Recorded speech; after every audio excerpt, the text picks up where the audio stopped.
আসসালামু আলাইকুম। মেসিয়া ভাই কি অবস্থা বলেন?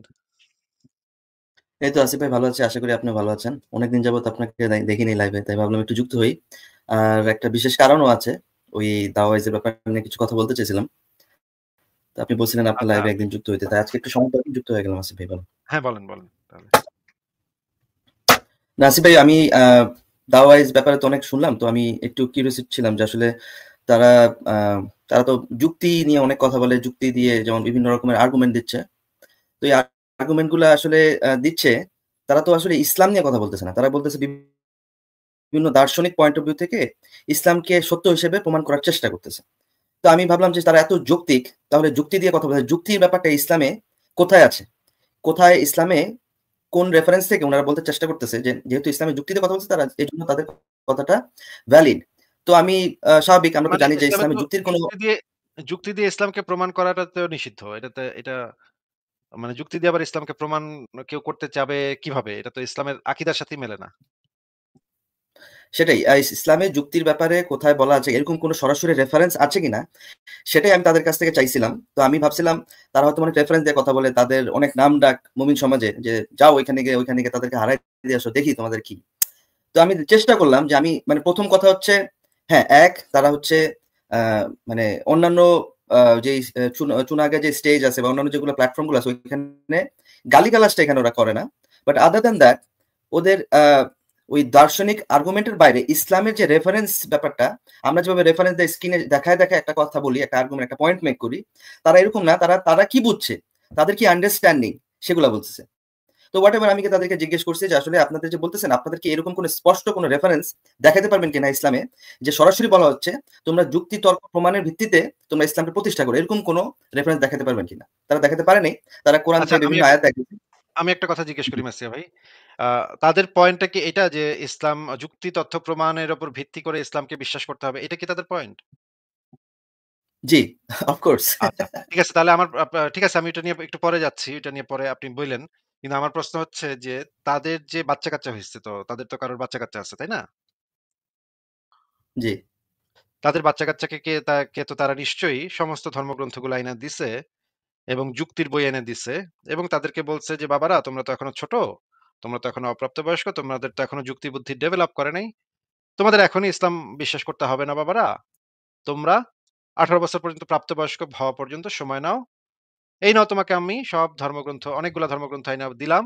বাইবেল দিলাম, গীতা দিলাম, ভগবদ্গীতা দিলাম, তারপরে হচ্ছে গিয়ে ত্রিপিটক দিলাম। আ ইহুদিদের কিছু ধর্মগ্রন্থ, খ্রিস্টানদের কিছু এই ওদের এই ধর্মগ্রন্থগুলো আইনা কোরআনটাও দিলাম। তুমি নিজে পড়ো। নিজে পইড়া নিজের যুক্তি এবং যুক্তির বইও আমি এনে দিলাম। তুমি নিজে যুক্তি দিয়ে তারপরে চিন্তা করবা যে কোন ধর্মটা তোমার কাছে সঠিক বলে মনে হয়, সত্য বলে মনে হয়।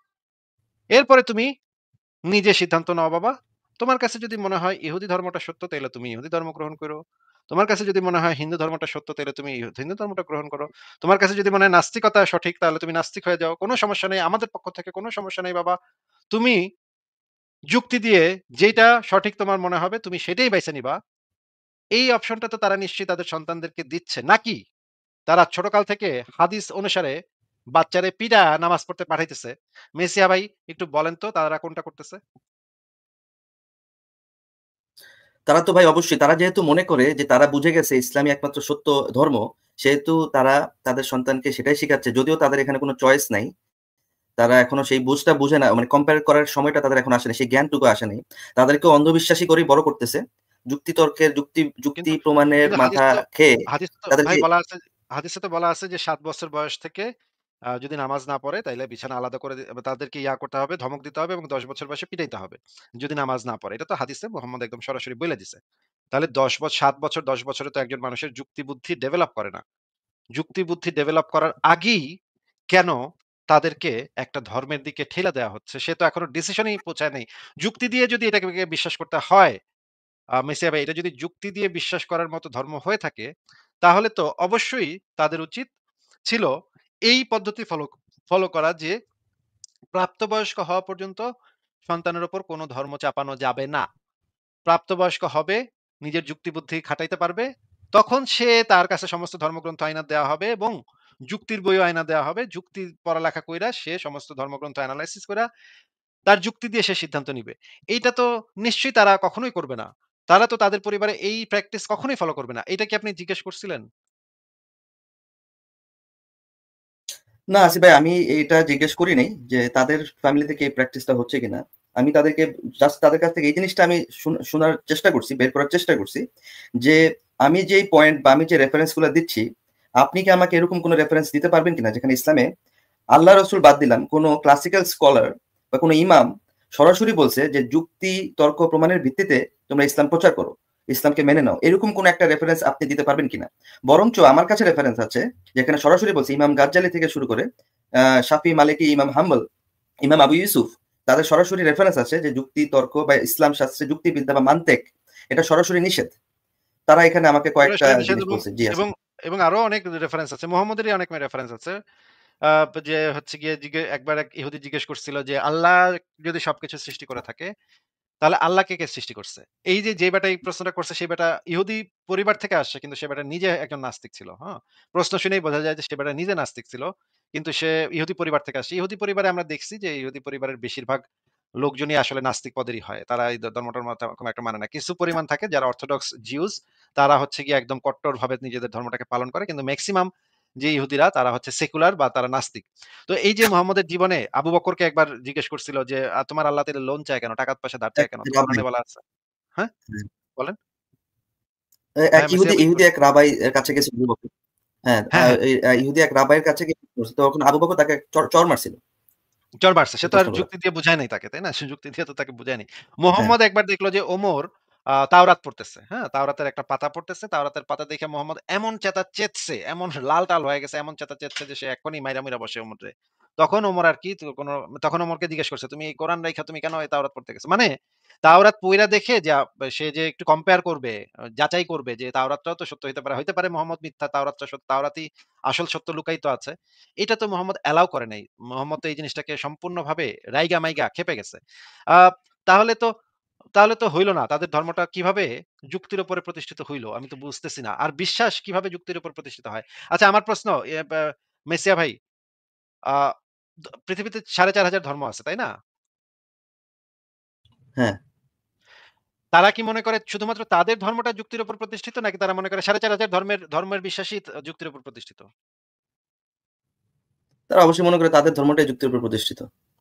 ও মানে ৪,৫০০ ধর্মের ভিতরে ৪,৪৯৯ টা ধর্ম হচ্ছে ভুল, তারা যুক্তির উপর প্রতিষ্ঠিত না, তারা অন্ধবিশ্বাস। শুধুমাত্র কেবলমাত্র তাদের ধর্মটাই যুক্তির উপর প্রতিষ্ঠিত। কিন্তু এই জিনিসটা তো যেকোনো ধর্মের মানুষই মনে করে যে তার শুধুমাত্র কেবলমাত্র তার ধর্মটাই যুক্তি দিয়ে যৌক্তিক, বাদবাকি সব ধর্ম হচ্ছে অযৌক্তিক। এটা তো ৪,৫০০ ধর্মের যেকোনো ধর্মের মানুষকে জিজ্ঞেস করলে একই কথাই তারা বলবে, তাই না? অবশ্যই। তাইলে তো তাদেরটা তো কোনো তাদের দাবিটা তো কি রকমের হাস্যকর সেটা আর বলার অপেক্ষা রাখে না। ঠিক আছে আপনি বলেন, আপনি আর কি বলতেছিলেন বলেন। আচ্ছা আসিফ, আরেকটা জিনিস হচ্ছে তারা এখানে আ বলার চেষ্টা করছে যে আ আপনার আল আজহার ইউনিভার্সিটি সৌদিতে যেই ইউনিভার্সিটিতে যেই বড় ইসলামিক স্টাডির যেই ডিপার্টমেন্ট আছে সেখানে নাকি মানতেক শাস্ত্র ইনক্লুডেড। বাংলাদেশের মাদ্রাসায়ও নাকি মানতেক শাস্ত্র ইনক্লুডেড। যেহেতু মানতেক শাস্ত্র ইনক্লুডেড, কিন্তু যেখানে যে ৪ ইমাম, ইমাম গাজ্জালি, যারা এখানে সরাসরি এখানে যে শারহুল আকীদার যে গ্রন্থে যে রেফারেন্সটা আমি তাদেরকে দেখাইছি, সেখানে যে সরাসরি বলা হয়েছে মানতিক শাস্ত্র নিষিদ্ধ।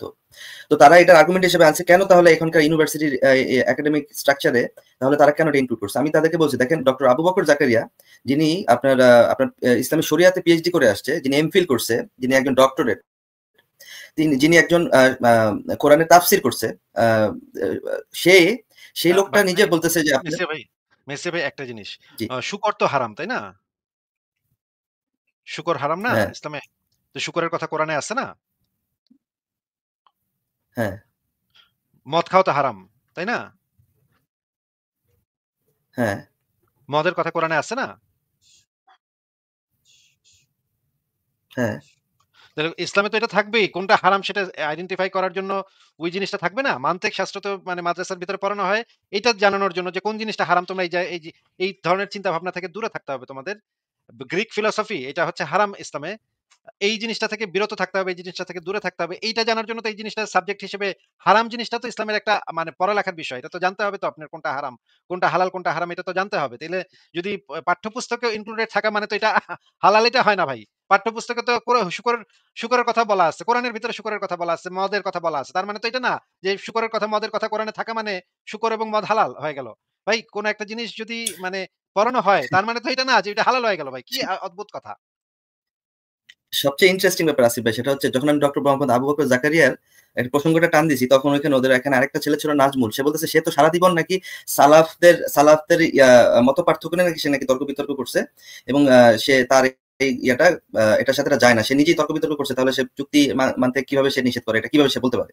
আমি নাকি আর্গুমেন্ট ফ্রম অথরিটি ফ্যালাসি করতেছি। আমি বলতেছি হুম। ভাই, আমি যদি আর্গুমেন্ট ফ্রম অথরিটি ফ্যালাসি করি, না, না এটা তাহলে আর্গুমেন্ট আপনি ফ্রম তো অথরিটি নোট হয় কি? স্কটসম্যান ফ্যালাসি করতেছেন। না, না এটা আর্গুমেন্ট ফ্রম অথরিটি ফ্যালাসি হয় না না ভাই। না, আর্গুমেন্ট ফ্রম অথরিটি ফ্যালাসি হয় না ভাই। একটা হচ্ছে আসিফ এটা ভাই, আমি যে যদি আপনি এখন যে বেকুব তাহলে আপনাকে বলছে, আপনি সে বলতে যে চাচ্ছেন বেকুব যে আপনাকে বলছে জাকারিয়া সাহেবকে আপনি বিতর্কিত করে আপনি বলার চেষ্টা করতেছেন, জাকারিয়া সাহেব যেহেতু তার বিভিন্ন সময় আলোচনা করে যুক্তিতর্ক দেয়, তার মানে তার কথাটার সাথে সাংঘর্ষিক, তার কথা আমরা নিব না। তাহলে কার কথাটা নিব? এই ইউকেতে বসে আছেন আপনাদের একটা সমাজ, আপনারা বলতেছেন আপনাদের কথাটা নিতে হবে।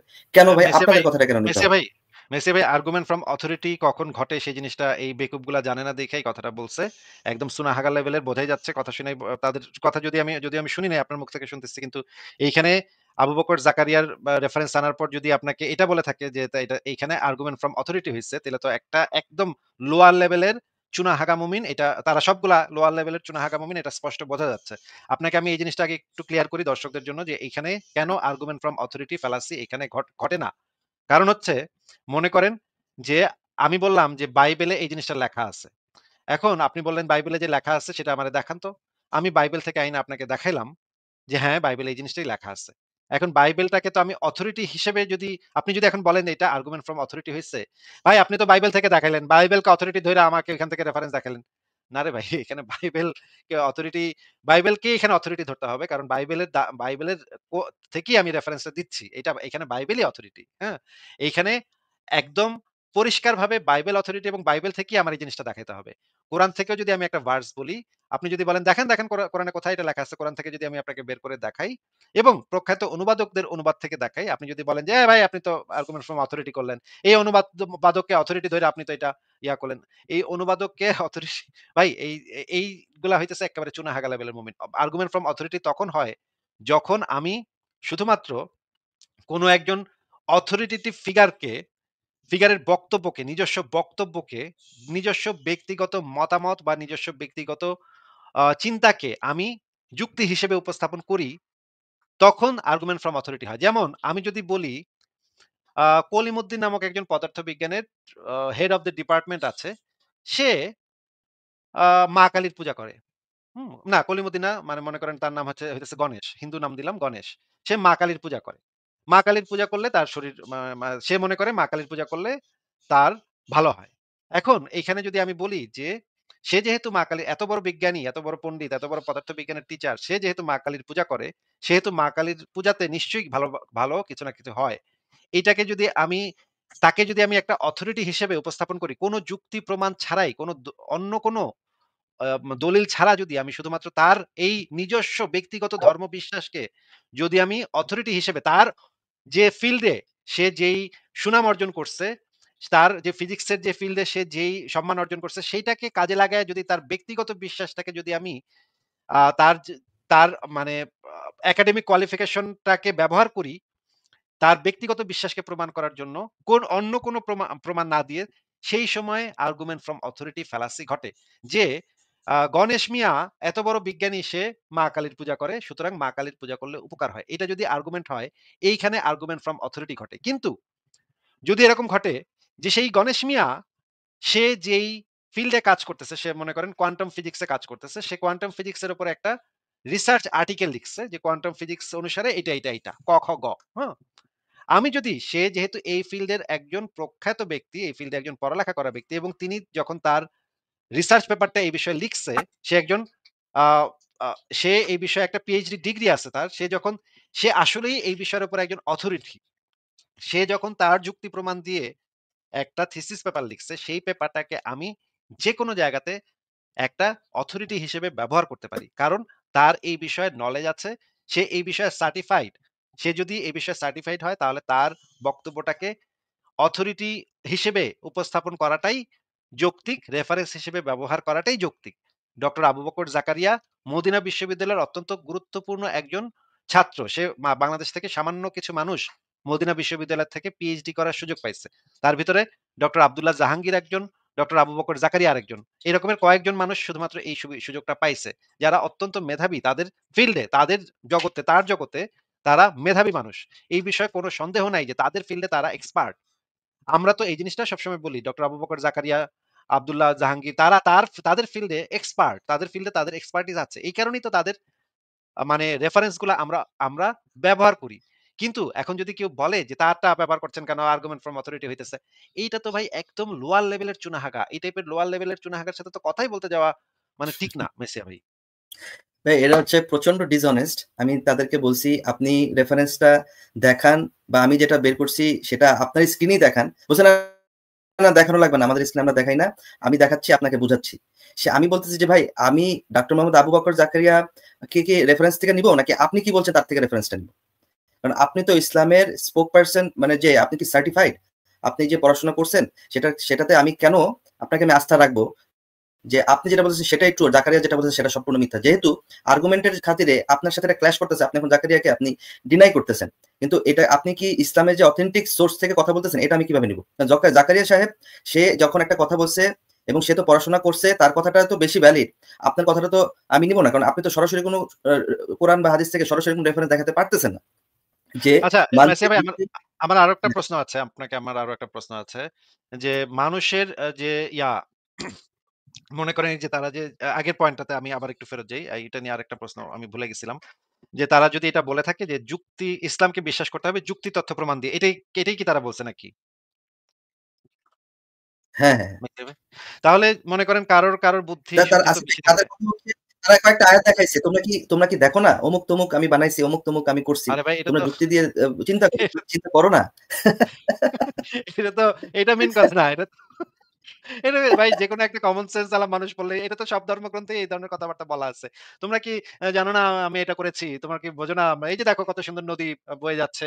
কত সুন্দর খাইলে ক্ষুধা লাগে না, ঘুমাইলে চোখে দেখো না। এই যে তাইলে তার মানে কি? তার মানে মানে ভগবান আছে। এই টাইপের যুক্তি তো যেকোনো চুনাহাগায় দিতে পারে। তাই না? এইটাই তার মানে তো এটা না যে এই যে এই ধর্মটা যুক্তির উপর প্রতিষ্ঠিত। এই টাইপের লোয়ার লেভেলের কথাবার্তা তো যে কেউ কইতে পারে। এই যে তুমি যে দেখতে দেখো চোখ বন্ধ করে কি তুমি দেখতে পাও? নাও দেখতে পাচ্ছ না, তার মানে তো আল্লাহ আছে। তার মানে কি তুমি বুঝতে না যে আল্লাহ আছে? এটা যদি কেউ কয় তার মানে সে তো আর যুক্তি দিচ্ছে না। এটা হ্যাঁ, সে ভাবতেছে সে আসিফ বিরাট ভাই, একটা যুক্তি দিয়ে ফেলছে। কিন্তু আসলে তো আসিফ এটা ভাই একটু যৌক্তিক। কি হ্যাঁ, বলেন। একটু কি ভিডিওটা প্লে করবো? ওদের মুখ থেকে শুনলে আমার মনে হয় বেশি মজা লাগতো একটু। ভাই আমার এটা স্ট্রাইক খাবে ভাই। এটা আমার চ্যানেলে ওই ভিডিওটা চালানো মানে স্ট্রাইক খাওয়া। স্ট্রাইক আমি খাইতে চাই না ভাই। আমি আপনাকে একটা জিনিস একটু জিজ্ঞেস করি আগে দাঁড়ান। যে তাহলে তো মানুষের তো জ্ঞান বুদ্ধির কারো জ্ঞান বুদ্ধি আইকিউ লেভেল বেশি থাকে, কারো কম থাকে। এটা তো আমরা সবাই জানি। তাই না মেসিয়া ভাই? হ্যাঁ, মনে করেন একজনের আইকিউ লেভেল কম, এত বুঝে না, এর মাথায় ঢুকে না, এর কি কইতেছে কোরআনের ভিতরে কি। মনে করেন কোরআন সত্য, সবই সত্য যা আছে সবই সত্য, কিন্তু একবারে বুঝতেছে না জিনিসটা। আর না বুঝা যদি সে বলে যে না আমি তো তাহলে না, যেহেতু যুক্তি দিয়ে বুঝতে পারতেছি না সেহেতু আমি এটা বিশ্বাস করি না। এই ব্যক্তি এবং সে ইসলামকে ত্যাগ করে দিল। সে মনে করলো তার যুক্তিতে এটা হইতেছে না। সে ওই কোরআনের ওই আয়াত পইড়া বুঝলো যে না এটা কি কয় বা পাগলের মতো কথা কয়। মনে করি না আমরা তর্কের ক্ষেত্রে ধরে নিই তার আইকিউ লেভেল কম। কোরআন যে সত্য এটা বোঝার মতো বুদ্ধি শুদ্ধি তার নাই। এই কম বুদ্ধির কারণে যদি সে ইসলামটা ত্যাগ করে তাহলে ইসলামের বিধানটা কি তার সাথে? তাকে হত্যা করতে হবে। ওমা! তাকে হত্যা করতে হবে। মোরতাদ। তাহলে এই যে জ্ঞান বুদ্ধি যে তার কম, এই জ্ঞান বুদ্ধিটা তারে কে কম দিছে, কম করে দিছে সেটা আমরা একটু হাদিস থেকে দেখি। দেখেন মিশকাত শরীফের ৮০ নম্বর হাদিসে বলা আছে রাসূলুল্লাহ সাল্লাল্লাহু আলাইহি ওয়াসাল্লাম বলেছেন প্রত্যেক জিনিসই আল্লাহর কদর, তাকদীর, ভাগ্য অনুযায়ী রয়েছে। এমনকি নির্বুদ্ধিতা ও বিচক্ষণতাও। মানে নির্বুদ্ধিতা এবং বিচক্ষণতাও মানুষের তাকদীরের অন্তর্ভুক্ত এবং এটা আল্লাহ নির্ধারণ করে রাখছে। আপনার কতটুকু বিচক্ষণতা থাকবে, আপনার কতটুকু নির্বুদ্ধিতা থাকবে। তাহলে এটা যদি আল্লাহর হাতে হয়ে থাকে তাহলে তো মনে করেন আমি নাস্তিক আসিফ মহিউদ্দিন, আমার বুদ্ধি-শুদ্ধি কম ভাই। আমি এত কিছু বুঝি না। কোরআনে যে এত সত্য, এত ভালো কথা, এত সত্য কথা লেখা আছে আমি কিচ্ছু বুঝতেছি না। আমার মাথায় ঢুকতেছে না। আমার বুদ্ধি কম তো এইজন্য। এই বুদ্ধিটা কম তো আল্লাহই দিছে। এই আল্লাহ যদি কম বুদ্ধি দেয়া থাকে তাহলে আমি যে বুঝতেছি না এটার তো দোষ তো আল্লাহর। তো আল্লাহ বেডারে কি মানে পাথর ছুঁড়া মাইরা বা গলা কেটে মারতে হবে। আমারে কেন? আমি কি করছি ভাই? আমি তো বুঝতেছি না। তাই না? আচ্ছা ভাই, ফ্রি উইল নিয়ে আমি লাস্ট ইয়াতে জয়েন হয়েছিলাম, ওদের সাথে ফ্রি উইল নিয়ে কথা বলছি। বাট ফ্রি উইলে যাওয়ার আগে এটা আপনি ঠিক বলছেন, হ্যাঁ, যে আসলে একটা মানুষ যখন আপনার সন্তানকে ছোটবেলা থেকে অন্ধবিশ্বাসে বিশ্বাসী করে বড় করলেন, তারপর যখন সে যুক্তিবিদ্যা বা যুক্তি তর্ক প্রমাণের ভিত্তিতে যখন সে পাইলো যে ইসলাম ধর্মটা সম্পূর্ণ ভুয়া একটা ধর্ম, তখন সেই লোকটা যদি সে চেঞ্জ করে, তখন আপনার কথা অনুযায়ী আপনি তাকে হত্যা করলেন, এবং হত্যা করলেন কিসের জন্য? যেহেতু আল্লাহ আগেই লিখে রাখছে যে সে নির্বুদ্ধি হবে, এটা সেই তাকদীরের অন্তর্ভুক্ত, তার মানে এখানে তার তো কোনো দোষ নাই। আসিফ ভাই, হ্যাঁ, বুঝতে পেরেছি। সেটাই বলতেছিলাম ভাই। এটা তো এগুলো তো একটার সাথে আরেকটা মিলতেছে না। তারা মানে গোঁজামিল দিয়ে কতটুক সামলাবে। ঠিক আছে, আপনি বলেন আর কি আর কি পয়েন্ট ছিল আপনার? আরেকটা হচ্ছে আসিফ ভাই, আ পরে 2nd দিন যুক্ত হইছি যে আপনারা যে ঈমান, আপনি যে ঈমানদার মুমিনরা আপনারা যে ঈমান আনেন, ঈমান যে বিষয়গুলো আনেন, যেই বিষয়গুলা ঈমানের সংজ্ঞা অনুযায়ী সম্মতি দেওয়া, স্বীকৃতি দেওয়া কিসের উপরে? ৭ টা বিষয়ের উপরে, যে আল্লাহ, কোরআন, ফেরেশতা, পুনরুত্থান, আখিরাত, তাকদীর। আপনারা যেগুলো আনেন, এগুলা কি আপনাদের আগের পর্বে আপনাদের সাথে আলোচনা করলাম যুক্তি, তর্ক, প্রমাণ দিয়ে। আপনারা কি এই বিষয়গুলা যুক্তি, তর্ক, প্রমাণের ভিত্তিতে আপনারা কি সম্মতি দেন না স্বীকৃতি দেন? নাকি আপনারা জাস্ট মেনে নেন? তো তারা এই বিষয়গুলোতে বলছে যে না, আমরা যুক্তি, তর্ক, প্রমাণ। তারপর আমি জিজ্ঞেস করলাম, তাহলে আপনারা এই ব্যাপারগুলোতে প্রমাণ দেন। কারণ ঈমানের সংজ্ঞা হ্যাঁ, অনুযায়ী আপনারা যেকোনো প্রমাণ একটা ছাড়া, সবকিছু বাদ দিলাম। শুধুমাত্র জিবরাইল যে আছে এটার প্রমাণ দিতে পারলেই হইব। যান। সবকিছু বাদ দিয়ে দিলাম। এটা প্রমাণ করুক খালি। পৃথিবীর সব মুমিনরা একসাথে হ্যাঁ, বইসা জিব্রাইল যে আছে, সারাদিন বইসা কাইন্দা তারপর এটা প্রমাণ করুক জিবরাইল যে আছে। হ্যাঁ। না, আমি ওইখানে এত হার্ড হই নাই ওদের উপরে। আমি জাস্ট তাদেরকে বলছি, আপনারা ঈমানের একটা সংজ্ঞা আপনারা একটা দেখান কোন একটা রেফারেন্স থেকে। তো আমি ওই যে তাফসীরে মাজারির প্রারম্ভিক আলোচনা থেকে, যে একজনের যিনি লিখছেন, সেখান থেকে সেই ইয়েটা দেখালাম, ঈমানের সংজ্ঞাটা কি, আর কয়েকটা রেফারেন্স থেকে তাকে ঈমানের সংজ্ঞাটা দেখাইলাম। যে এখানে ভাই কোথাও কি লিখা আছে, কোথাও কি দেখাইতে পারবেন যে প্রমাণের ভিত্তিতে ঈমান আনো, এরকম কোন একটা কথা দেখাইতে পারবেন কিনা? আপনাদের অথেন্টিক সোর্স, দালিলিক ভিত্তিতে আলোচনা করেন। কারণ আমরা তো এখানে চা চায়ের দোকানে বসি নাই, আমরা এখানে একটা একাডেমিক আলোচনা। আপনারা বলেন আমরা নাকি একাডেমিক আলোচনা করি না, আপনারা খুব একাডেমিক আলোচনা করেন। তাহলে একাডেমিক আলোচনায় আপনারা দলিল দেখা, একটা প্রমাণ দেখান, কোথাও লিখা আছে ঈমানের সংজ্ঞার ভিতরে যে প্রমাণের ভিত্তিতে ঈমান আনতে হবে, ঈমান আনয়ন করতে হবে, স্বীকৃতি দিতে হবে, হোয়াট এভার দ্য ব্লা ব্লা, এরকম একটা আলোচনা দেখান। তারা এরকম দেখাতে পারে না, সারাক্ষণ তারা নিজেদের মনগত কি বুঝেছে ঈমান সম্পর্কে, তারা এই বিভিন্ন কোরআন আয়াতের ভিত্তিতে তাদের আন্ডারস্ট্যান্ডিং। আমি বলছি, আপনাদের আন্ডারস্ট্যান্ডিং আমি কেন নিব? আপনারা কে? আপনাদের আন্ডারস্ট্যান্ডিং আমি নিব না। আপনি আমাকে সোর্স দেখান যে এরকম একটা কথা বলা হয়েছে যে প্রমাণের ভিত্তিতে এই জিনিসগুলোতে আলোচনা করে আপনাদের প্রমাণ দিতে হবে। তো এরকম করে প্রায় ঘন্টাখানেক এরকম পার হওয়ার পরে তো একজন আসছে, সিরাজি। সিরাজি কিন্তু আসিফ ভাই হয়তোবা চিনেন, মুফতি সিরাজি। তো হ্যাঁ, বাংলাদেশে ওই বেড়াজি মুফতি আছে। সিরাজি, বেড়াজি নাকি? হ্যাঁ, বেরাজি, সে আসছে তাকলিদ যুক্ত ঈমানের একটা সংজ্ঞা নিয়ে আসছে। ভাই ওই জায়গাটা আসলে কাট না করলে হবে না, এটা একটা গোল্ড। ও নিজেই সংজ্ঞা অনুযায়ী নিজেই বলছে প্রমাণ ছাড়া ঈমান আনতে হবে, বুঝছেন? নিজেই ধরা খেয়ে গেছে। না, ওইখানে বলা হয়েছে যে প্রমাণ ছাড়া মেনে যারা নিতে হবে। মাদ্রাসায় ওই পড়ালেখা করছে মানসুর, এখানে মানসুর ভাই, মিস্টার মানসুর ওইখানে স্টাক হয়ে গেছে, বুঝতে পারছেন? এতক্ষণ সে হ্যাঁ। আমার সাথে ঘেঁষা এটা চেষ্টা করলো প্রমাণের ভিত্তিতে। সিরাজিরে ঢুকাবো, সিরাজি এমন একটা রেফারেন্স দিল, সিরাজি নিজেও কট খেয়ে গেছে। কট খাওয়ার পরে মানসুর বলতেছে যে না ভাই, আপনি তো এটা বুঝেন, আপনি এরকম বুঝাইছেন তাই না? আমি বলছি, আমি হাইসা দিচ্ছি যে ভাই উনি কিন্তু এটাই বুঝাইছে, উনি কিন্তু আমার সাথে আমি যেটা বলছি সেই দলিলটা উনি নিজে বের করে দেখাইছে, যে এই তাকলিদ কাজ যুক্ত ঈমান কাকে এই বলে। কাজ ভাই মাওলানা সিরাজী আগেও কয়েকবার করছে। হ্যাঁ? সে আইসা একটা ভিডিও আছে। সে আইসা কইতাছে, "এই নাস্তিকরা কয় ইসলামে নাকি অপ্রাপ্তবয়স্ক মেয়ের সাথে বিবাহ করা জায়েজ। দেখছেন ভাই কত বড় খারাপ এই নাস্তিকরা, কত বড় খাটাস এরা। না এটা কখনোই ইসলামে নাই। এই যে আসেন আপনাকে তাফসীর পড়ে শোনাই। তাফসীরে জালালাইন আমি আপনাকেও পড়ে শোনাচ্ছি।" তারপর সে পড়া শুরু করছে। বুঝছেন? ওইখানেই সে আবার পড়তেছে। অপ্রাপ্ত বয়স্ক মেয়ের সাথে সে আবার একটু কনফিউজ হয়ে গেছে। কি বললাম? কি বললাম? দাঁড়ান ভিডিওটা আসিফ ভাই, আস্তে এই ভিডিওটা কাট না করলে হবে না। আমি কি ভাই জাস্ট ওই অতটুকু ক্লিপ একটু দেখাতে পারবো কিনা? জাস্ট মনে আচ্ছা, করেন ৩০ সেকেন্ড আচ্ছা একটা আচ্ছা ঠিক আটকে আছে একটা দেখেন। পজ দিয়ে। দেখেন দাঁড়ান আমি আপনাকে ওই ভিডিওটা আগে একটু দেখায় নিই। দর্শকদের ওই ভিডিওটা একটু দেখায় নিই। এর একটা মানে মানে ছিল মানে এপিক ভিডিও ছিল। এটা ওই যে ফারাজ ভাইয়ের এই যে মদন কুমার হাসান পেজে এখনো আছে। দাঁড়ান আমি একটু বের করি এই ভিডিওটা। তারপর আপনি এটা দেখেন, ঠিক আছে? আ এবং ছোট করে আমরা দেখাতে পারবো, অসুবিধা নেই। দাঁড়ান।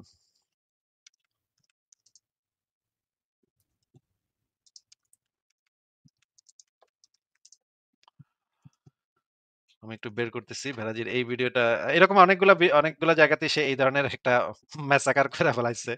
সে আইসা পড়তেছে যে, নাস্তিকদের আজকে দাঁত ভাঙা জবাব দিব।" বইলা সে শুরু করল। পড়তেছে হচ্ছে নাস্তিকরা যেই রেফারেন্স দিছে সেটাই সে পইড়া যাচ্ছে। গড় করে পড়ে যাচ্ছে। তার মাথায় নাই যে এটা তো পড়লে তো নাস্তিকদের পয়েন্টটা প্রুভ হয়ে গেল। এটা সে বুঝতে পারে নাই। দাঁড়ান আমি আপনাকে দেখাচ্ছি আ ভেরাজির এই ভিডিওটা।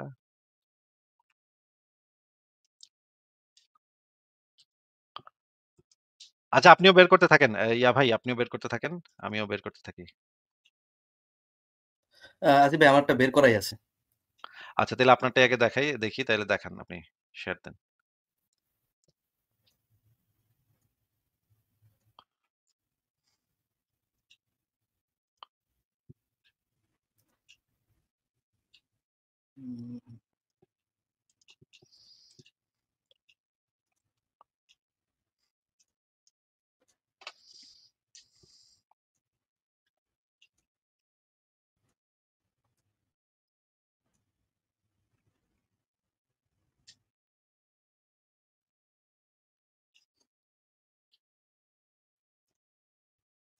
একটু শুনি। আসসালামু আলাইকুম। এই ব্যাপারে কি আপনি ঈমানের ব্যাপারে কি আপনি কিছু বলতে চাচ্ছিলেন? এখানে একটু রেফারেন্স দিতে চাচ্ছিলেন। ওটা যদি এখানে একটু অ্যাডিশনালি বেনিফিশিয়াল হয় এটা শেয়ার করতে পারেন অবশ্যই। জি, জি। আমি একটু যে ভাই যুক্ত হয়েছিলেন, উনি ঈমান বলতে যে জিনিসটা উনি বুঝেছিলেন যে প্রমাণ, দলিল প্রমাণ ছাড়া। তো আমি একটা রেফারেন্স দেখাবো উনাকে। আ মুফতি সাইদ সাহেবের এটা ওই যে মনিরুল ভাই নামে একজন ভাই যুক্ত হয়েছেন। আমি একটু বলি, আমি একটু কম্পিউটার থেকে দূরে আছি। আমাদের এখানে কিন্তু অনেক রাত। হ্যাঁ? যার কারণে আমি কম্পিউটার থেকে আসতে পারি নাই। সবাই ঘুমায়ে পড়ছে। তো ওই ভাইয়ের কাছে আমি রেফারেন্সটা পাঠাইছি। উনি একটু স্ক্রিন শেয়ার দিলে আমি একটু দেখাইতে পারতাম আরকি আপনাকে। ওনার ডিভাইস নট কানেক্টেড দেখাচ্ছিল। উনি যুক্ত হচ্ছেন, ওনাকে যুক্ত করার চেষ্টা করছিলাম কিন্তু ওটা একটু হয়নি। স্পিডটা একটু বাড়ায় দিতে পারেন? মেসি ভাই স্পিডটা একটু বাড়ায় দেন। 1.25 করে দেন তাহলে। আচ্ছা, একটু দেখেন দিচ্ছি। ওই যে সেটিংসে যান। হ্যাঁ, এখানে দেখেন হ্যাঁ। স্পিডটা বাড়ানো যায়।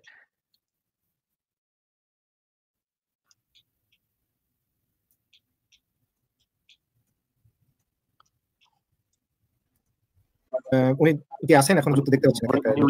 মনিরুল ইসলাম তুহিন। ও তুহিন ভাই, আচ্ছা। হুম। হ্যাঁ, হ্যাঁ। আসসালামু আলাইকুম। ওয়ালাইকুম আসসালাম রাহমাতুল্লাহ। আসসালামু আলাইকুম রাহমাতুল্লাহ। ভালো আছেন না ভাই? হ্যাঁ, আলহামদুলিল্লাহ। আচ্ছা, সিরাজি ভাই রেফারেন্স দেখাতে চাচ্ছিলেন, আমি রেফারেন্স গুলো তাহলে একটু স্ক্রিন শো করি। আচ্ছা।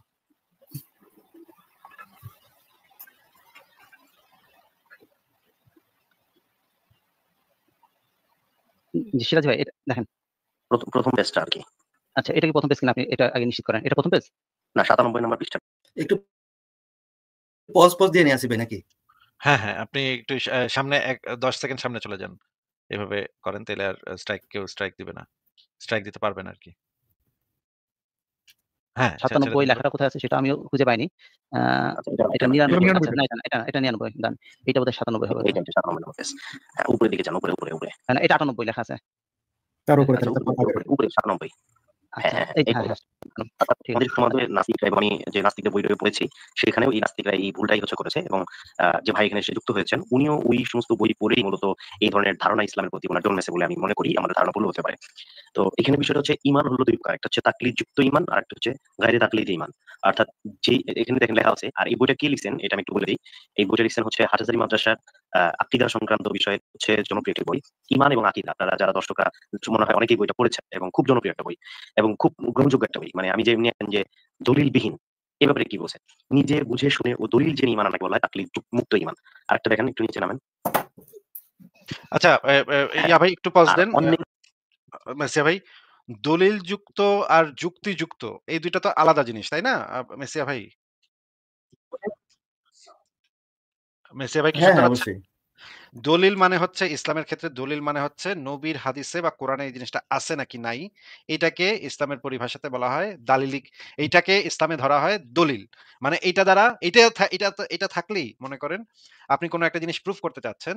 ইসলামের যে এপিস্টেমোলজি, ইসলামের যে মানে জ্ঞান তত্ত্ব হচ্ছে সারা পৃথিবীর জ্ঞান তত্ত্ব একরকম, আর ইসলামের জ্ঞান তত্ত্ব হচ্ছে ভিন্ন রকম। ইসলামের যে জ্ঞান তত্ত্ব, সেই জ্ঞান তত্ত্ব অনুসারে কোন একটা জিনিস সত্য নাকি মিথ্যা এটা বোঝার উপায় হইল কোরআন এবং হাদিসে এই বিষয়ে কি বলা আছে। কোরআন এবং হাদিসে যদি এটা থাকে তাহলে এটা সত্য, কোরআন হাদিসে না থাকলে এটা মিথ্যা।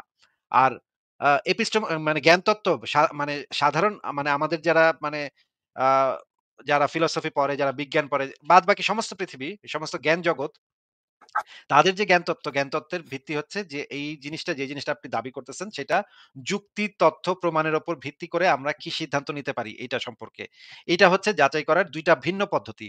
ইসলামের পদ্ধতিটা তো, ইসলামের দলিল মানে হইতেছে কোরআন হাদিসে আছে নাকি। তাইলে তো ওদের মানে জ্ঞান তত্ত্বই তো মানে মারাত্মক রকমের আলাদা। ইসলামের যে কনসেপ্ট এবং সাধারণ যে মানে জ্ঞান তত্ত্ব সেটার কনসেপ্টই তো আলাদা। এখানে তো কোনোভাবেই তো এটা মিলানো সম্ভব না। তাই না মাসিয়া ভাই?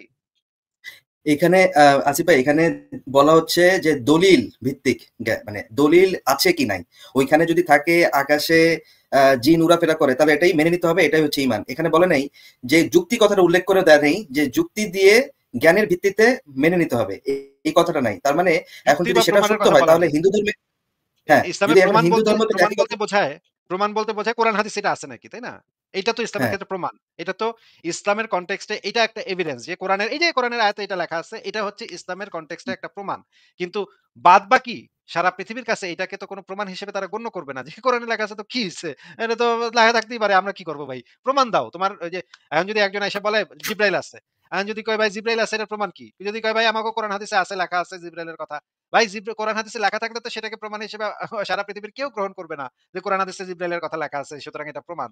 এটাকে জাস্ট আমরা বলতে পারি এটা তাদের একটা অন্ধবিশ্বাস, এটা বলতে পারি, কিন্তু এটাকে তো প্রমাণ হিসেবে উপস্থাপন করা যায় না। এখানেই তো পার্থক্যটা হয়ে যায়, তাই না? এটা এটা তো ভাই অবজেক্টিভ প্রমাণ না। তাহলে তো একটা হিন্দু লোক এসে বলবে যে আমার গীতাতে বলা আছে ওই যে আমার দুর্গার এরকম 6 হাত পা 7 8 পা আছে, আমার আরেক দুর্গা আছে তার মাথায় এরকম তোরকম। তো এখন তারাও কি বলবে যে এই যে আমাদের যুক্তি দিয়ে আমরা আমাদের এখানে দলিল আছে, এটাই হচ্ছে আমাদের ঈমান, ইসলাম, হিন্দু ধর্ম। তাহলে তো তাদের ধর্ম সত্য হয়ে যাবে আসিফ ভাই। হ্যাঁ, তা সবার ধর্ম সত্য হয়ে যাবে। যেকোনো চুনাহাঙ্গার বক্তব্য সত্য হয়ে যাবে। কারণ তার সে একটা গ্রন্থ নিয়ে আসবে। এই যে আমার গ্রন্থে এটা লেখা আছে ভাই। এটা আল্লাহ পাতলা পায়খানা মেরে গেছে। এটা আমার গ্রন্থে লেখা আছে। এই যে তার মানে এটা দলিল তো আমি দিলাম। তাহলে হবে না কেন? এই যে এটা প্রমাণ, এই যে দলিল দিলাম। তাহলে তো এটা তো কি তাকলিদ যুক্ত হইলো নাকি তাকলিদ মুক্ত হইলো? সেটা তারা হিসাব নিকাশ করে বের করবে, তাই না? আসিফ ভাই মজাটা আচ্ছা এখন বলেন, আসেনি, আমরা একটু মজার দিকে বলেন। চলে যাই। হ্যাঁ। অনুসরণে ঈমান আনার নাম হচ্ছে তাকলিদ যুক্ত ঈমান। এই বিষয়ে সকলেই একমত যে শরীয়তের পক্ষ থেকে প্রত্যেকের জন্য তাকলিদ মুক্ত ঈমান আকাঙ্ক্ষিত। ভালো খেয়াল করবেন যে ভাই যুক্ত হয়েছেন, যে এই বিষয়ে সকলেই একমত যে শরীয়তের পক্ষ থেকে প্রত্যেকের জন্য তাকলিদ মুক্ত ঈমান আকাঙ্ক্ষিত। অর্থাৎ তাকলিদ যুক্ত ঈমান আকাঙ্ক্ষিত ইসলামের না, বরঞ্চ ইসলাম চায় যে আপনি জ্ঞান, প্রজ্ঞা, যুক্তি, তত্ত্ব, প্রমাণ এগুলোকে ব্যবহার করে আপনি যে কোনটা ওহী এবং কোনটা ওহী না, এটা আপনি হচ্ছে আপনার কি বলে তথ্যভিত্তিক আপনি হতেছে ঈমান আনবেন।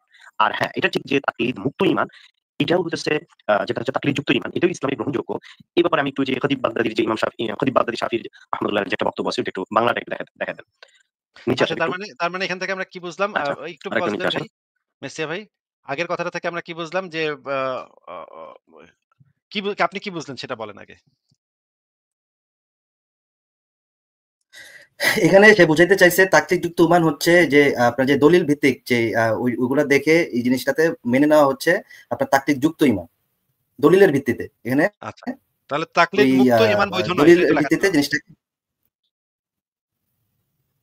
হ্যাঁ, হ্যাঁ, আচ্ছা, এবং এইখানে সারাংশ লেখা তাকলিদ আছে যুক্ত মৌলিক বৈধ নয় আকীদা যে সংক্রান্ত বিষয়ে, উপরে লেখা আছে মৌলিক আকীদা সংক্রান্ত বিষয়ে তাকলিদ বৈধ নয়।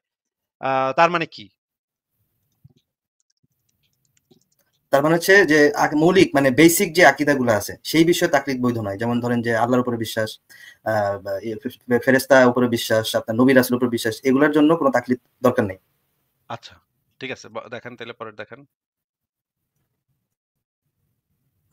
হ্যাঁ, এই যে দেখেন আকীদা মানে হলো বিশ্বাস। হ্যাঁ, আকীদা সংক্রান্ত বিষয়ে তাকলিদ বৈধ নয়, এটাই অধিকাংশ ইমামের অভিমত। বরং ইমাম ইসফারাইনি রাহমাতুল্লাহি আলাইহি বিষয়ে হক্কানি ও অন্যান্য আহলে ইলমের ইজমা নকল করেছেন। এরপরে আরেকটু নিচে নামেন। প্রখ্যাত ফকিহ ইবনে আবিদিন শামী হানাফি, আপনারা জানেন এটা একদম হানাফি মাযহাবের অথেন্টিক একটি কিতাব। সেখান থেকে রেফারেন্স আনা হয়েছে। আহলে সুন্নাহ ওয়াল জামাতের আকীদা সমূহ কারো তাকলিদ ব্যতীত প্রত্যেক মুসলমানের উপর বিশ্বাস করা হচ্ছে ওয়াজিব। ভালো করে বুঝবেন এখানে যে তাকলিদ মুক্ত ঈমান। এই যে ভাইয়া কি বলছে এখানে, তাকলিদ মুক্ত, তাকলিদ মুক্ত মানে তাকলিদ কথাটা আগে আমরা বুঝে নিলাম কি বলছে। তাকলিদ মানে হচ্ছে যে ওই ইয়া ব্যতীত, সরি, ওই দলিল, দলিলের ভিত্তিতে। আর এখানে বলতেছে সেইটাও ব্যতীত, মানে সেটাও ব্যতীত আকীদার ক্ষেত্রে এই জিনিসটা। আকীদার ক্ষেত্রে সেটা সেই এরপরে এই যে আকীদার ক্ষেত্রে সেই ধরনের দলিলগুলোরও কোনো মূল্য নাই। আকীদার ক্ষেত্রে এটা মানতে প্রত্যেক মুসলমান এইটা বিশ্বাস করতে তারা বাধ্য। যে এটা ইসলামের মৌলিক আকীদাগুলা সেই বিষয়ে আ কোন ধরনের যুক্তি প্রমাণের কোনো অপেক্ষা না করে সেই জিনিসটাকে মানে মন থেকে বিশ্বাস করা, এটা তো ওয়াজিব। হ্যাঁ, ঠিকই বলছে। সে তো মাওলানা সিরাজী তো ঠিকই বলতেছে। আমার কাছে তো মানে কথাগুলো একদম সঠিক। যে সে আসলে আপনার কথাকে প্রুফ করার জন্য মনে হয় গেছে নাকি? আপনার পক্ষে নাস্তিক হিসেবে গেছে না কি হিসেবে গেছে সে? আপনি তাদের মানে যেখানে আরো যারা প্ল্যাটফর্মে যারা বসে আছে তাদের এক্সপ্রেশনটা একটু খেয়াল রাখেন ভাই। সে তারা যে এতক্ষণ আমার সাথে এই জিনিসটা বোঝানোর চেষ্টা করলো, সে এসে আমার সাপোর্টই দলিল দিতেছে ভাই। মাশাআল্লাহ। মাওলানা সিরাজীকে একটা থ্যাংকস দিয়েন আপনি। সে আপনার পক্ষ হয়ে সে দলিল দিতে চলে আসছে। Thank you. মনে মনে হয় সে কি নাস্তিক হয়ে গেল কিনা আমার একটা সন্দেহ আছে। ইমাম হারামাইন জুয়াইনি শাফি রহমাতুল্লাহের বক্তব্য নিয়ে আসা হয়েছে। দেখি একটু নিচে আনেন। 98 পেজের পর 99 যাবো, তাই তো? হ্যাঁ, একটু পরে যান।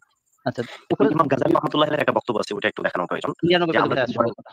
আচ্ছা দেখি। হ্যাঁ, মানে এখানে একটা আলোচনা আছে, যে আমি একটু মুখে বলে দিই, রেফারেন্সটা হয়তো উনি দেখতে দেখতে ইয়া হতে পারে। আমি মুখে বলি, এখানে কথা হলো যে যুক্তি তথ্য প্রমাণের ভিত্তিতে যে আমরা হচ্ছে ঈমান আনবো, এই ক্ষেত্রে ধরেন একজন হচ্ছে কৃষককে আমরা হয়তো সায়েন্টিফিক রেফারেন্স নিয়ে আসলাম, তাহলে তো সে এটা বুঝতে পারবে না। ঠিক আছে? তো ইমাম গাজ্জালী রহমাতুল্লাহ বলছেন যে আমরা যে প্রমাণের ভিত্তিতে যে বিশ্বাসটা আনবো, এইটার একটা বক্তব্য হলো যে কৃষকের জন্য তার যে বুঝ, তার যে যোগ্যতা, এটার ভিত্তিতে তার সামনে প্রমাণ পেশ করা হবে। এখন এবং একজন ডক্টরের জন্য ভিন্ন একটা পদ্ধতিতে আনা হবে। তো এই পুরো ডিটেলসে কিন্তু ইমামদের বক্তব্য কিন্তু পরিষ্কার। এখন কথা হলো যে উনি যে ইমামদের বক্তব্যগুলো নিয়ে আসছেন, ঠিক আছে, এই ইমামদের বক্তব্যগুলো কিন্তু একটাও তাদের মুফতাবিহি বক্তব্য না। অর্থাৎ যেই বক্তব্যগুলোর উপরে ফাতাওয়া দেওয়া হয়, যে বক্তব্যগুলোর উপরে মানে হচ্ছে রায় প্রদান করা হয়, এরকম কোন একটা বক্তব্য আমি বিশ্বাস করি যে উনি আনতে পারবেন না। ইমামদের বিচ্ছিন্ন বক্তব্যকে কোট করে যদি কোনো একটা, এটা আমরা এটাকে বলি হচ্ছে ফাতাওয়ার পরিভাষায় বলেছে এগুলোকে কি বলে, সাজ বক্তব্য, অর্থাৎ বিচ্ছিন্ন কিছু বক্তব্য। আচ্ছা আসিফ ভাই, এখানে যে ইমাম গাজ্জালী এই কথা সিরাজি ভুল কইছে, বেকুবটা জানে না। বেকুবটারে ধরে নিয়ে আসতে পারলে দেখাই দিতাম। ঠিক আছে, বলেন আপনি মেসিয়া ভাই। এখানে যে শারহুল আকীদা গ্রন্থে ইমাম গাজ্জালী থেকে শুরু করে ইমাম আবু ইউসুফ, তারপরে হচ্ছে আহমদ বিন হাম্বল, তারপর হচ্ছে ইমাম মালিকি, তারা যে সরাসরি বলল যে যুক্তি শাস্ত্র মান্তেক দিয়ে এই বিষয়ে আলোচনা করা যাবে না, এটা সম্পূর্ণ নিষেধ। তারা তাদের এই বোকায় মগায় সরাসরি এখানে এসে বলতেছে যে এটা নাকি, এরকম কোনো রেফারেন্স কিন্তু সে কিন্তু দেখায়নি। ঠিক আছে? আচ্ছা, আমি একটা জিনিস দেখাই মাঝখানে, আমি এই জিনিসটা একটু দেখা ফেলি। মেসিয়া ভাই দাঁড়ান এক সেকেন্ড, দাঁড়ান, কই গেল? আচ্ছা, এই জিনিসটা আমরা একটু দেখি। এটা হচ্ছে শেখ সালেহ আল উসাইমিনের বিখ্যাত আলেম, সারা পৃথিবীর সবচাইতে শ্রেষ্ঠ আলেমদের ভিতরে একজন, শেখ সালেহ আল উসাইমিনের একটা বিখ্যাত ফতোয়া গ্রন্থ, ফতোয়ায়ে আরাকানুল ইসলাম। এই শায়েখ মোহাম্মদ সালেহ আল উসাইমিন হচ্ছে, এখানে যদিও সালেদ লেখা কিন্তু সালেহ আল উসাইমিন, উনি হচ্ছেন গত শতাব্দীর সবচেয়ে বড় পণ্ডিত, ইসলামের উপরে সবচেয়ে বড় পণ্ডিত। উনার ফতোয়ায়ে আরাকানুল ইসলামে একটা জিনিস প্রশ্নের উত্তর দেওয়া হচ্ছে, দেখেন। চিন্তার স্বাধীনতা সম্পর্কে আমরা শুনে থাকি এবং পত্রিকায় পড়ে থাকি, মূলত এটি আকীদা গ্রহণের স্বাধীনতার দিকে আহ্বান মাত্র। এ সম্পর্কে আপনার মতামত কি? উত্তর, এই বিষয়ে আমাদের কথা হলো, যে ব্যক্তি আকীদার স্বাধীনতা দাবি করে এবং যে কোনো দিনে বিশ্বাসের অধিকার রাখে বলে মনে করে, সে কাফের। কারণ যে ব্যক্তি মুহাম্মদ সাল্লাল্লাহু আলাইহি ওয়াসাল্লামের দিন ব্যতীত অন্য দিন গ্রহণ করা বৈধ মনে করে, সে কাফেরে পরিণত হয়। তাকে তওবা করতে হবে। তওবা না করলে তাকে হত্যা করা ওয়াজিব। দিনের বিষয়ে চিন্তা প্রসূত বিষয় বা কোনো মতবাদ নয়। এটা আল্লাহর ওহী, যা আল্লাহ তার নবীদের উপর নাজিল করেছেন যেন মানুষ তার অনুসরণ করতে পারে। মানে এটা কোনো চিন্তা ভাবনার কোনো বিষয় না, এটা একদম সরাসরি ওহী। সুতরাং এ ব্যাপারে চিন্তাধারা কথাটি ব্যবহার করা জায়েজ নেই। মোট কথা, যে ব্যক্তি বিশ্বাস করবে যে সে নিজের খেয়াল খুশিমতো যেকোনো দিনে বিশ্বাস করতে পারে, তাহলে সে কাফের হয়ে যাবে। এই যে যদি বলে কেউ যে তার যুক্তি ব্যবহার করে সে সিদ্ধান্ত নিবে, এইটা তো নিজের খেয়াল খুশিমতো যেকোনো দিনে, মনে করেন তার একজন মুসলিম যদি বলে একজন মানুষের নিজস্ব যুক্তি, তথ্য, প্রমাণ ব্যবহার করে সিদ্ধান্ত নেওয়ার অধিকার আছে, এটা যদি কেউ বলে, তাহলে তো সে সাথে সাথে কাফের হয়ে যাবে এবং তাকেও হত্যা করাটা তখন ওয়াজিব হয়ে যাবে। কারণ হচ্ছে, কেউ যদি বলে যে ইসলাম যুক্তি প্রমাণের উপর ভিত্তি করে মানে বিশ্বাস করতে হবে, তাহলে তো একজন ব্যক্তির কাছে যদি মনে হয় যে এইটা যুক্তিতে আমার খাটতেছে না, আমার কাছে হিন্দু ধর্মটা সঠিক মনে হচ্ছে, তাহলে তো সেটাও সে যেতে পারে। সেই স্বাধীনতাটা তো তার হয়ে যাবে তাৎক্ষণিকভাবে। যদি এটা যুক্তির উপরে নির্ভর করে, যুক্তি প্রমাণের উপর নির্ভর করে, তাহলে তার সেই স্বাধীনতাটা তো তার অলরেডি স্টাবলিশ হয়ে যাবে, যে সে তার খেয়াল খুশি মতো যেকোনো দিনই তখন বিশ্বাস করার অধিকারটা তার জন্মে যাবে। কিন্তু এটা তো ইসলাম সমর্থন করে না। কারণ কোরআনে আল্লাহ যেটা বলেছে সূরা ইমরানের ৮৫ নম্বর আয়াত, যে ব্যক্তি ইসলাম ছাড়া অন্য দিন গ্রহণ করবে, আরেকটা অনুবাদে বলা আছে তালাশ করবে, তার কাছ থেকে গ্রহণ করা হবে না। আমরা পরে দেখি, ইসলাম ছাড়া অন্য কোনো দিন গ্রহণ করা যায়নি, যে ব্যক্তি তা করবে আলেমগণ তাকে সুস্পষ্ট কাফের হিসেবে ফতোয়া দিয়েছেন। এখানে এই কথাটা ইম্পর্টেন্ট, যে কারণ যে ব্যক্তি মুহাম্মাদের দিন ব্যতীত অন্য দিন গ্রহণ করা বৈধ মনে করে, যদি কেউ মনে করে যুক্তি বুদ্ধি দিয়ে সে যে সিদ্ধান্ত নেবে সেটাই সে নিতে পারে, এটা যদি কেউ মনে করে, তাহলে তো সে কাফেরে পরিণত হবে, তাকে তওবা করতে বলা হবে, তওবা না করলে তাকে হত্যা করা ওয়াজিব হয়ে যাবে। আপনাকে মেসিয়া ভাই, আপনাকে যারা এই কথাগুলো বলছে, এই সমস্ত ধুনফুন দিচ্ছে, তারা অলরেডি হত্যাযোগ্য হয়ে গেছে, তাদের অলরেডি ঈমান আকীদা শেষ। ইসলাম অনুসারে তাদের ঈমান আকীদা শেষ এবং তারা হত্যাযোগ্যে পরিণত হইছে। হ্যাঁ, এবার বলেন মেসিয়া ভাই। হ্যাঁ, এক্স্যাক্টলি আসিফ ভাই, যে যুক্তি দিয়ে যদি কেউ চিন্তা করে তাহলে তো একটা স্বাধীনতা পেয়ে গেল। কিন্তু কেউ যদি স্বাধীনভাবে চিন্তা করে যুক্তি দিয়ে, ধরলাম সে 90% বেশিরভাগ মানুষই যুক্তি দিয়ে বুঝে নিল, ধরার মানে ধরলাম যে হ্যাঁ ঠিক আছে, সে তার যুক্তিতে আসলো যে হ্যাঁ আল্লাহ আছে, এটাই সঠিক। কিন্তু 10% মানুষ যদি যুক্তি দিয়ে চিন্তা করার কারণে যদি মনে করে যে না এই জিনিসটা সম্পূর্ণ বাটপারি, তাহলে সে যদি ত্যাগ করে, তাহলে কি ইসলামে তার ব্যাপারে কি সিদ্ধান্ত আছে? তাকে হত্যা করে ফেলতে হবে? তার মানে আলটিমেটলি কোনো স্বাধীনতা নাই। কারণ হচ্ছে যুক্তিটা তো নির্ভর করতেছে, যুক্তিটা মানে ইউনিভার্সাল, কিন্তু যুক্তিটা তো আমি বুঝতেছি কিনা সেটা তো আমার বুদ্ধিমত্তার উপর নির্ভর করতেছে। আমার বুদ্ধি যদি কম হয় তাহলে অনেক সময় আমি অনেক যুক্তি বুঝতে পারবো না। আমার বুদ্ধিমত্তা যদি বেশি হয় তাহলে আমি অনেক জিনিস সহজে বুঝে যাব। তাহলে আমার বুদ্ধিমত্তার উপরে যেহেতু এটা নির্ভর করতেছে এই যুক্তিটাকে বোঝাটা, তার মানে তো আমার তো কম বুদ্ধিও হইতে পারে। কম বুদ্ধি, কম জ্ঞান এটা হইতে পারে। তাইলে তো আমার সেই স্বাধীনতাটা তো অটোমেটিক জন্মায় যাচ্ছে যে আমি ইসলাম ধর্মটা ত্যাগ করে ফেলবো। কিন্তু ইসলাম ধর্ম ত্যাগ করার তো কোনো উপায় নাই। এই যে মানে এইগুলা আপনাকে মানে এই টাইপের চুনাহাগাদের নিয়ে আলোচনা করতে হইতেছে, এটাই একটা মুসিবত মেসিয়া ভাই। আচ্ছা বলেন আপনি। না সেটাই, এখন যদি কোনো একজন মানুষ চিন্তা করে মানে যুক্তি দিয়ে চিন্তা করে যে আমি অটো চালাইলে বেশি টাকা ইনকাম করবো নাকি রিক্সা চালাইলে বেশি টাকা ইনকাম করবো, এখন হইতে পারে সে অটো চালাইলে বেশি টাকা ইনকাম করবে, কিন্তু তার যুক্তিতে আসলে রিক্সা চালাইলে সে বেশি টাকা ইনকাম করবে, সে এখন রিক্সা চালাবে। তো এটা মানুষের যুক্তি, সে যুক্তিটাকে কিভাবে বুঝে সেটার উপর ডিপেন্ড করে। যদিও যুক্তিটা ইউনিভার্সাল, রাইটলি সেড। হ্যাঁ, আবারও বলে দিচ্ছি, যুক্তিটা অবজেক্টিভ, কিন্তু যুক্তিটা যে আমি বুঝতেছি, আমার বোধগম্য হওয়াটা সেটা হচ্ছে সে বুঝতে আমার চিন্তার উপরে নির্ভর করে। হ্যাঁ, বলেন। এক্স্যাক্টলি। আচ্ছা আর বেশি সময় নিব না, আমি এই একবারে পয়েন্টই দেখি কি বলে। যাবত অনেক রেফারেন্সই দেখানো হয়নি, তো মুফতি সিরাজ ভাই ধন্যবাদ রেফারেন্স দেখানোর জন্য। আপনি যেটা বলতেছেন সেটা হচ্ছে যে তাকলিদ যুক্ত, আপনি কি বললেন রেফারেন্স দেখানো হয়? আমি কিছু বলতে পারি? আমার কথা কি শোনা যাচ্ছে? আমিও কাফের হবো, সে ব্যক্তি মুসলিম থাকলে আমি মুসলিম থাকবো। অন্ধবিশ্বাস করে তাকলিদ, যদি অন্ধবিশ্বাসী তাকলিদ হয় তাহলে কোরআনের মোটামুটি সবাই এই বিষয় অ্যাকসেপ্ট করতে হবে যেই বক্তব্যগুলো হচ্ছে ফাতাওয়া দেওয়া হয়। আর এখানে মুফতি সাঈদ সাহেব যিনি ইনি বইটা লিখেছেন, উনি প্রত্যেকটা বক্তব্যই মুফতারি কওলকে এখানে আনার চেষ্টা করছেন এবং এরপরে উনি রায় দিয়েছেন। তো আমি আশা করি যে আমি যেটা দেখাতে চাইছিলাম, মোটামুটি সবাই এই বিষয়গুলো আশা করি বুঝতে পারছেন। এতটুকুই। আচ্ছা আমি মনে একটু আগে চলে গেছি।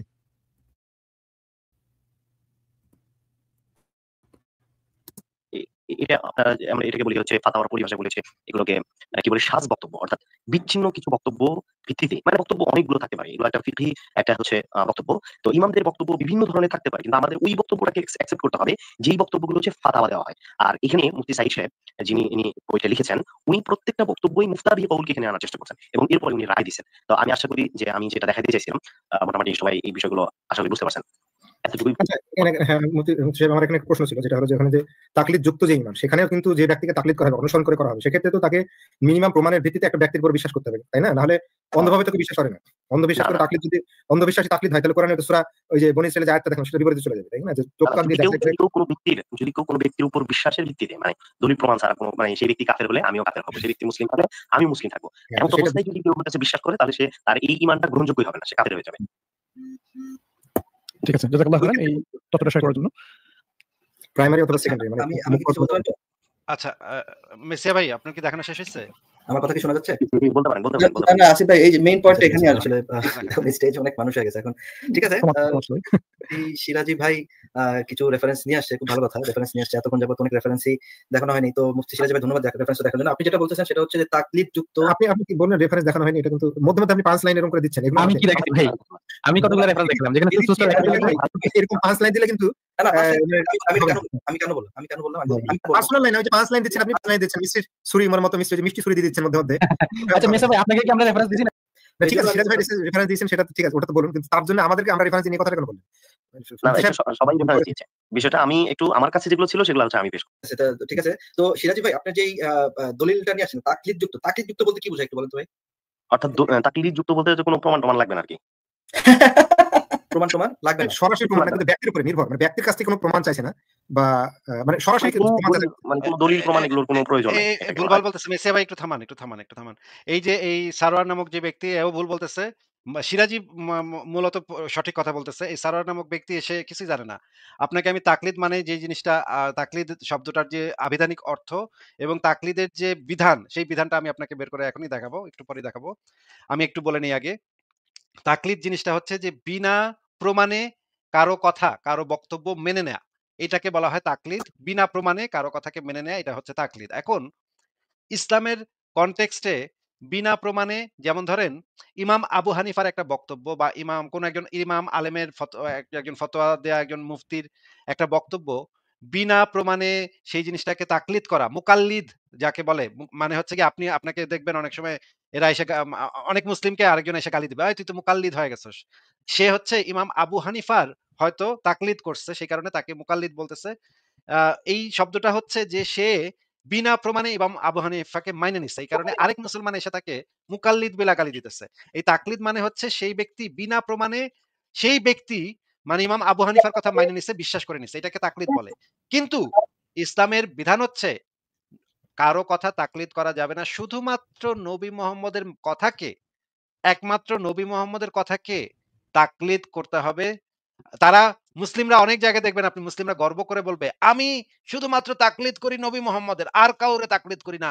ইমাম আবু হানিফারও তাকলিদ করি। আমি ইমাম আবু হানিফারও মুকাল্লিদ না। আমি ইমাম শাফিরও মুকাল্লিদ না। আমি শুধু নবীর তাকলিদ করি।" এই জিনিসটা খুবই গর্ব করে অনেক আলেমকে দেখবেন তারা এই জিনিসটা বলতেছে যে এটা দ্বারা তারা মিন করতেছে তারা শুধুমাত্র নবী মুহাম্মদের কথাকে বিনা প্রমাণে বিশ্বাস করে, বিনা যুক্তিতে বিনা প্রমাণে বিশ্বাস করে। এটা ইসলামের একটা আকীদা, এটা একটা ইসলামের মৌলিক আইন যে নবী মুহাম্মদের মুখ থেকে যেই কথাটা বের হইছে সেটা কোনো প্রমাণ ছাড়া তাকলিদ করতে হবে আপনার। বিনা প্রমাণে এটা আপনার বিশ্বাস করতে হবে। বিনা প্রমাণে এটা আপনার মেনে নিতে হবে। এই কারণেই বলা হয়েছে যে তারা হবে নাকে দড়ি বাঁধা উটের মতো। তাদেরকে যেখানে বেঁধে রাখা হবে সেখানেই তারা থাকবে। মেসিয়া ভাই এইটা হচ্ছে এই সারোয়ারও জানে না, সিরাজি কম্পেয়ার করলে সিরাজি এদের সবার থেকে ভালো জানে। কিন্তু সিরাজিকে তো সিরাজি তো নাস্তিকদের পক্ষে রেফারেন্স দিচ্ছে মেসিয়া ভাই। একই আসিফ ভাই, আমি ওটা আবার রিপিট করে শুনি। এটা আমি যতবার রিপিট করেছি ততবারই ভালো লাগে। এটা আবার একটু রিপিট করি। আমি জিজ্ঞেস করলাম তাকলিদ মানে কি, সেটা স্বীকার করে নিল। পরে সারোয়ার কট খেয়ে গেছে। সারোয়ার এটাকে গোজামিল দেওয়ার চেষ্টা করছে। আবার দেখি প্রমাণ প্রমাণ লাগবে না। সরাসরি প্রমাণ না, কিন্তু ব্যক্তির উপরে নির্ভর, মানে ব্যক্তির কাছ থেকে কোনো প্রমাণ চাইছে বলেন তো ভাই, অর্থাৎ তাকলিদ যুক্ত বলতে যে কোনো প্রমাণ টমান লাগবে নাকি? প্রমাণ লাগবে না। সরাসরি প্রমাণ না, কিন্তু ব্যক্তির উপরে নির্ভর, মানে এই যে সে কিন্তু ব্যক্তির উপর নির্ভর মানে? আমার সাপোর্টই কিন্তু সে কিন্তু রেফারেন্স দিয়ে দিছে। না এই সারোয়ার কি বলল? ব্যক্তির উপর নির্ভর মানে? এটা কথা তো বুঝলাম না। মানে কি? ব্যক্তির কাছ থেকে কোনো প্রমাণ চাইছে না, বা মানে সরাসরি প্রমাণ চাইছে না। মানে কোনো দলিল প্রমাণ এগুলোর কোনো প্রয়োজন নাই, এটাকে বলা হয় তাকলিদ। আরে দলিল তো তাকলে আমি হ্যাঁ, বুঝতে পারছি, আপনি তো আমার সাথে agree সিরাজি ঠিক বলতেছে। না, না, আমি মেসি ভাই একটু থামান, একটু থামান। মেসি ভাই একটু থামান। সিরাজি একদম পারফেক্ট সংজ্ঞাটা দিচ্ছে। সিরাজি মাদ্রাসা থেকে পাস করছে তো সেই জিনিসগুলোর অর্থ জানে এবং সে বুঝে এই জিনিসগুলো কি। তাকলিদ মানে হইতেছে বিনা প্রমাণে কারো কথাকে বিনা প্রমাণে মেনে নেয়। এটা শুধুমাত্র ইসলামের মানে আকীদা হচ্ছে এটা শুধুমাত্র নবী মুহাম্মদের ক্ষেত্রে প্রযোজ্য। শুধুমাত্র নবী মুহাম্মদের কথা বিনা প্রমাণে কোন ধরনের যুক্তি প্রমাণের বালাই না করে বিনা প্রমাণে সম্পূর্ণভাবে বিশ্বাস করতে হবে। বাদবাকি সবার আ কথাকে আপনি দলিল প্রমাণ চাইতে পারেন, প্রমাণও চাইতে পারেন, দলিল চাইতে পারেন। দলিল যদি থাকে তাহলে সেটা ইসলামের ক্ষেত্রে প্রমাণ হিসেবে গণ্য হয়। যে দলিল বলতে কোরআন এবং হাদিসের কথা। এটা প্রমাণ হিসেবে ইসলামে গণ্য হয়। মেসিয়া ভাই বলেন। হ্যাঁ, আসিফ ভাই, এখন কথা হচ্ছে যে এই সিরাজি পড়াশোনা করছে ইসলামে। হ্যাঁ, সিরাজি পড়াশোনা করছে। সিরাজিকে জিজ্ঞেস করলে সিরাজি সত্য কথাটা বা সিরাজি মানে ওই সত্য মানে যে জিনিসটা জানে সেটা বের করে নিয়ে আসছে। যেহেতু সারোয়ার বা মানসুর এরা ইসলামিক একাডেমিক পড়াশোনা এদের নাই, এরা কিন্তু চাইলেই এখন গোজামিল দিয়ে দিবে। তাদের মনের মতন মনের মাধুরী মিশায় গোজামিল দেয়। ঠিক আছে? তো এই মনের মাধুরী যখন মিশাবে এদের সাথে আর্গুমেন্ট করে লাভ নেই। আমি যার যেটা বাইর করা দরকার ছিল, যেটা প্রুফ করা দরকার সেটা প্রুফ করে আমি চলে আসছি। আসিফ ভাই, ঠিক আছে, আমি আপনার এই ভিডিওটা আমি একটুখানি দেখছিলাম কিন্তু আমার টাইমই হয় নাই। কয়দিন আমি এত ব্যস্ত যে টাইমই হয় নাই যে আমি একটু দেখবো সময় নেই। আর ভিডিও ভাই এত লম্বা ভিডিও এটা দেখাও তো একটা মুশকিলের ব্যাপার। তো দেখি সামনে আমার একটু টাইম পেলে আমি আবার টেনে দেখবো না ভিডিওটা। ঠিক আছে ঠিক মেসি আছে ভাই আর আসিফ ভাই, কিছু লাস্ট বলবেন? এপিসোডে আমি ওই তাকদিন নিয়ে হ্যাঁ, কথা বলেন। বলছিলাম। হ্যাঁ, লাস্ট হ্যাঁ, বলেন, এপিসোডে বলেন। তাকদিন নিয়ে কথা বলছিলাম। এটা নিয়ে অন্য আরেকদিন আপনার লাইভে কথা বলবো। ঠিক আজকে আছে কি তাহলে। বলবো না অন্য একটা লাইভে বলবো। আজকে তো অনেক সময় হয়ে গেছে। জি। হ্যাঁ, আরেকদিন বলবো না তাইলে। ঠিক হ্যাঁ, ঠিক আছে আসিফ ভাই, ধন্যবাদ। থ্যাংক ইউ আসিফ ভাই। ঠিক আছে মেসিয়া ভাই তাহলে ভালো থাকেন। আপনাকে তাহলে বিদায় জানাই। জি, ঠিক আছে ঠিক আসিফ ভাই। আছে। তাহলে বিদায় নিলাম। বাই। পরের জনকে আমরা যুক্ত